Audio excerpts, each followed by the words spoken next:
Hi everyone, so welcome to my channel. आज मैं आपके लिए डिटेल में शॉर्ट हाइटेड लेडीज़ के लिए साड़ी ड्रेपिंग की ट्रिक्स लेकर आई हूँ। तो चलिए हम आगे वीडियो में बढ़ते हैं।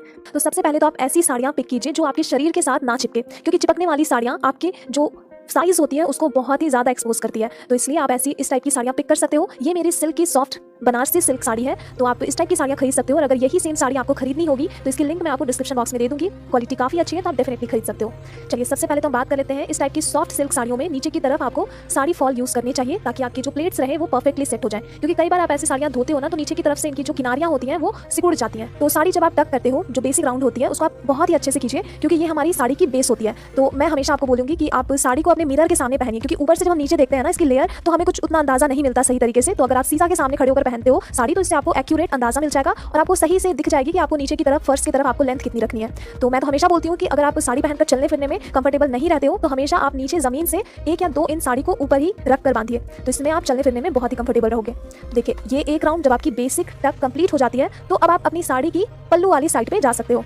पल्लू की साइड को आपको देखिए कैसे पकड़ना है। पहले आप इसको रफली अरेंज कर लीजिए। यहाँ पे आपको प्लेट्स बनाने की अभी टेंशन नहीं लेनी है। पहले तो आप इसको अपनी लेफ्ट साइड की शोल्डर पे रखकर इनकी लेंथ मेजर कर लीजिए। तो देखिए, अगर साड़ी में आपको लंबी दिखनी है तो हमेशा पल्लू की लेंथ आप लंबा रखिए। लंबा पल्लू आपकी हाइट को दबने नहीं देता, बल्कि और भी ज़्यादा आपकी हाइट को बढ़ाता है।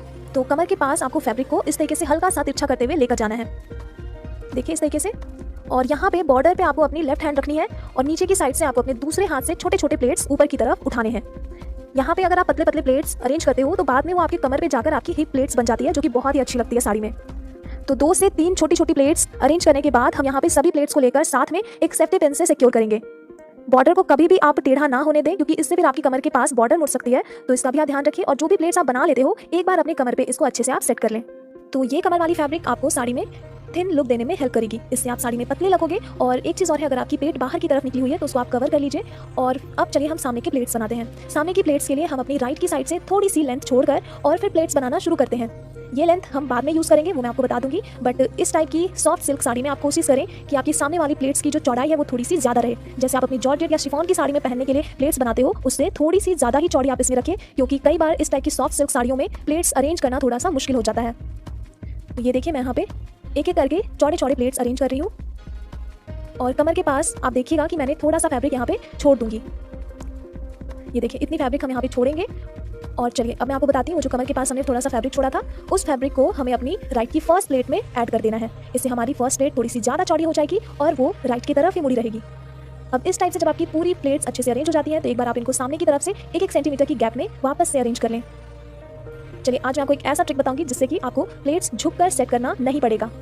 मान लीजिए आप अकेले हो और आपकी हेल्थ थोड़ी सी ज़्यादा है, तो इसमें तो आप झुककर प्लेट्स नहीं ठीक कर पाओगे, आपके लिए थोड़ी सी मुश्किल होगी। तो आप क्या करोगे कि आपकी जो प्लेट की पीछे वाली ये वाला जो कपड़ा है, इसको आप खींचोगे हल्का हल्का, और इन सभी प्लेट्स को आपको एक साथ बिल्कुल एक तरीके से पकड़ने हैं। तो एक बराबर में इन सभी प्लेट्स को जब हम अरेंज करते हैं तो आपको दिखेगी कि हमारी जो पहली वाली प्लेट है वो थोड़ी सी ज़्यादा चौड़ी है। ये देखिए, ये वाली प्लेट, तो हम इनको भी साथ में रखेंगे। और अब इन सभी प्लेट को हम एक जगह पे रखते हुए एक सेफ्टी पिन से पहले अरेंज करेंगे। ये केवल आपको सॉफ्ट सिल्क वाली फैब्रिक के साथ ही करनी है, वरना और किसी भी फैब्रिक में हमें प्लेट्स पे इतनी ज़्यादा मेहनत नहीं करनी पड़ती। तो पिन लगाने के बाद अब आप अपनी थोड़ी सी सामने वाली प्लेट को इस तरीके से झटक दीजिए। झटकने से पूरी प्लेट आपकी ऊपर से नीचे तक बिल्कुल सीधी हो जाएगी। और अब आपको जितना फैब्रिक अंदर की तरफ टक करना है, उतनी फैब्रिक ऊपर की तरफ छोड़ते हुए आप उस जगह पे अपने हैंड को रखिए जहां से आपको फैब्रिक टक करनी है। देखिए, सामने वाली जो प्लेट है उसको आपको अपनी ठीक बेली बटन के पास रखनी है, मींस नेवल के पास, और फिर सभी फैब्रिक को अंदर की तरफ टक कर देनी है। देखिए, कई बार इस तरीके से आपकी एक्स्ट्रा फैब्रिक राइट में बच सकती है, तो इस फैब्रिक को आप यहीं पे ऐसे एडजस्ट कर लें और इनको आपको टक करना है। तो इस टाइप की सॉफ्ट सिल्क की साड़ियों में ऐसा होता है कि हमें अपने सामने वाले प्लेट्स में थोड़ा सा ज़्यादा मेहनत करना पड़ता है, क्योंकि वो जल्दी अच्छे से सेट नहीं होते। बट मेरे बताए हुए इंस्ट्रक्शंस अगर आप फॉलो करोगे तो बहुत आसानी से आपके प्लेट्स बन जाएंगे। और अब लास्टली हम अपने कंधे वाली प्लेट बनाएंगे। तो पहले तो आप अपनी पल्लू वाले कपड़े को ऐसे पकड़ लीजिए दोनों हाथों में, और ये जो आपकी फैब्रिक राइट हैंड में आएगी उसको आप सामने की तरफ कुछ टाइम के लिए ऐसे टक करके छोड़ दीजिए। और दूसरी वाली साइड से आपको प्लेट्स अरेंज करने हैं। तो यहाँ पे आप देखिएगा, अगर तो मेरे जो सामने वाली फर्स्ट प्लेट है उसको मैंने थोड़ा सा ज़्यादा चौड़ा रखा है और पीछे की जो प्लेट्स हैं वो थोड़ी सी कम चौड़ी है। तो कई बार अगर ऐसा हो जाता है बिगनर्स के साथ कि कंधे वाली प्लेट्स अरेंज करते करते उनकी पीछे वाली कोई भी 1-2 प्लेट जो रहती है वो चौड़ी हो जाती है। तो उस प्रॉब्लम को दूर करने के लिए आप केवल एक काम करें कि आपकी जो कंधे की प्लेट की आगे वाली प्लेट है उसको थोड़ा सा ज़्यादा चौड़ा कर सकते हो, तो इससे जितने भी पीछे की ज़्यादा चौड़ी प्लेट होगी वो छुप जाएगी। अब इस तरीके से अगर आपको प्लेट गैदर करते टाइम आपकी अगले वाले प्लेट की क्रीज लाइन नहीं दिख रही है तो आप ऐसे अपनी फैब्रिक को थोड़ा सा झटक दीजिए। झटकने से क्या होता है कि आपकी जो आगे वाली प्लेट की क्रीज लाइन है वो आपको अच्छे से दिख जाती है। तो यहाँ पे हम फैब्रिक को हल्का सा ऐसे मोड़ कर इनको अपने हाथों से प्रेस भी कर देंगे ताकि अच्छी तरीके से अपनी जगह पे बैठ जाए। देखिए इस तरीके से अगर आप फैब्रिक को झटकते हो तो आगे वाली प्लेट की जो क्रीज लाइन है वो आपको अच्छे से विजिबल हो जाएंगी। तो इससे क्या होगा कि आपकी पूरी प्लेट आपने जैसे अरेंज किया है उसी तरीके से आप इसको गैदर कर पाओगे। अब यहाँ पे देखिए जब आपकी पूरी फैब्रिक अच्छे से सेट हो जाती है तो कमर के पास से आप इसको हल्का सा सेट कर लीजिए और फिर इसको कंधे पे डालकर आप अपनी कंधे वाली पिन लगा लीजिए।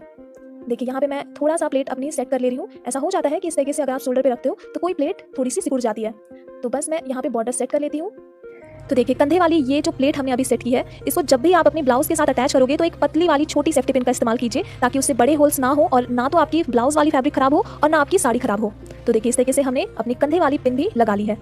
चलिए अब इसके बाद हम एक और इम्पॉर्टेंट काम करेंगे कि सामने की तरफ हमारी ये जो कमर वाली बॉर्डर है इसको पहले तो हम अंदर की तरफ से ऐसे सीधी कर लेंगे ताकि ये कमर पे मुड़ी हुई ना दिखे। और अब हम अपने सामने के सभी प्लेट्स को पकड़ेंगे और सामने की प्लेट और कमर वाली बॉर्डर इन दोनों को साथ में पकड़ते हुए हम पेटीकोट की साइड से एक सेफ्टी पिन यूज़ करेंगे। ये सेफ्टी पिन आपकी सेफ्टी के लिए होगी ताकि साड़ी अगर आप पहली बार पहन रहे हो तो कहीं ऐसा ना हो कि कभी किसी के खींचने से, क्योंकि बच्चे लोग होते हैं, अगर आपकी बेबी है तो फिर बच्चों का तो होता ही है साड़ी खींचना इधर उधर से, तो ये सेफ्टी पिन आपकी साड़ी को खुलने से रोकेगी। तो लीजिए अब आपकी जो फाइनल लुक है वो कुछ इस टाइप की होगी। तो अगर आप साड़ी में पतली दिखना चाहते हो, लंबे दिखना चाहते हो तो पहले आप अपनी साड़ी की फैब्रिक सही तरीके से सिलेक्ट कीजिए। ऐसी सिलेक्ट कीजिए जो कि आपकी बॉडी के साथ ज़्यादा चिपकी हुई ना रहे। चलिए इसी के साथ हम बढ़ते हैं अपनी सेकंड स्टाइल की तरफ। तो सेकंड स्टाइल में आपको अपनी ड्रेपिंग ये फ्रंट वाले प्लेट्स तक कंप्लीट करके रखनी है। यहाँ पे हम अपनी पल्लू वाली स्टाइल को थोड़ी सी चेंज करेंगे और पल्लू की स्टाइल आप इस तरीके से सामने की तरफ से ही अपनी लेफ्ट साइड के शोल्डर पे रख लें। यहाँ पे आप अपनी पहले तो प्लेट्स अच्छे से सेट कर लें। जो भी बाहर की तरफ एक्स्ट्रा आपकी पीछे वाली फैब्रिक दिख रही है दोनों ही साइड से हम इनको हाइड कर देंगे। अब अपनी ठीक लेफ्ट साइड की शोल्डर पे हम शोल्डर पिन लगाएंगे। तो आपको याद है कि हमेशा शोल्डर पिन आपको पतली वाली ही पिक करनी है ताकि उससे ज़्यादा बड़ी होल्स ना हो और आपकी फैब्रिक खराब ना हो। अब ये जो पीछे वाली पल्लू है वो घूमकर हमारी सामने की तरफ आनी चाहिए और अब पल्लू की ऊपर वाली फैब्रिक को हम ऐसे पकड़ेंगे और इसकी कॉर्नर घूमकर हमारे सामने की तरफ आएगी। ये कॉर्नर हमें अपनी सामने फ्रंट प्लेट के पास टक करनी है।